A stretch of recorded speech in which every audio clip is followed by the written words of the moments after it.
আলহামদুলিল্লাহ ওয়াসসালাতু ওয়াসসালামু আলা রাসূলিল্লাহ ওয়া আলা আলিহি ওয়া সাহবিহি আজমাইন। সমস্ত প্রশংসা আল্লাহর জন্য, দুরূদ ও সালাম বর্ষিত হোক আল্লাহর রাসূল সাল্লাল্লাহু আলাইহি ওয়াসাল্লামের উপর, তার পরিবার এবং সকল সাহাবীদের উপর। আপনি কি জানেন কোন দুটি গুণ মানুষকে সবচাইতে বেশি জান্নাতে প্রবেশ করাবে? হাদিসে আল্লাহ রাসূল সাল্লাল্লাহু আলাইহি ওয়াসাল্লাম ইরশাদ করেন, যে দুটি গুণ মানুষকে সবচাইতে বেশি জান্নাতে প্রবেশ করাবে তার মধ্যে একটি হলো তাকওয়া, দ্বিতীয়টি হলো আখলাক, উত্তম চরিত্র।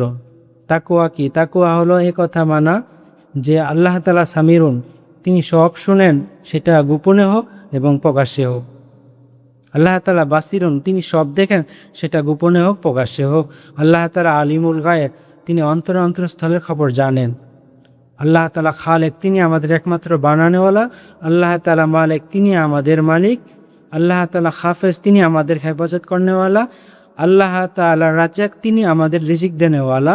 এই কথা মেনে সমস্ত পাপ থেকে বেঁচে থাকা এবং আল্লাহর সমস্ত হুকুম মানা রাসূলুল্লাহ সাল্লাল্লাহু আলাইহি ওয়াসাল্লামের সুন্নত তরিকা মোতাবেক, এটাই তাকওয়া, এটাই আল্লাহর ভয়।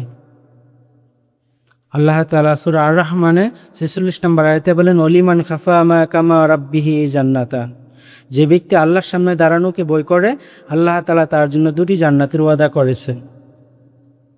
আল্লাহর সামনে দাঁড়ানোকে ভয় করা মানে হলো আল্লাহর সমস্ত হুকুম রাসূলুল্লাহ সাল্লাল্লাহু আলাইহি ওয়াসাল্লাম সুন্নত তরিকা পুরা করা। এরকম কোনো কাজ করা যাবে না যে কাজ আল্লাহ এবং আল্লাহ রাসূল সন্তুষ্ট হবেন। এটাই আল্লাহর ভয়।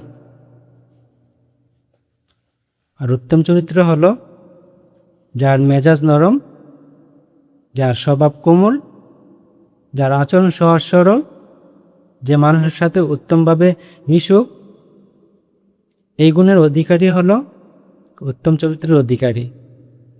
আল্লাহ তাআলা আমাদের এই দুইটা গুণ অর্জন করার তৌফিক দান করো। আসসালামু আলাইকুম ওয়া রাহমাতুল্লাহি ওয়া বারাকাতুহু।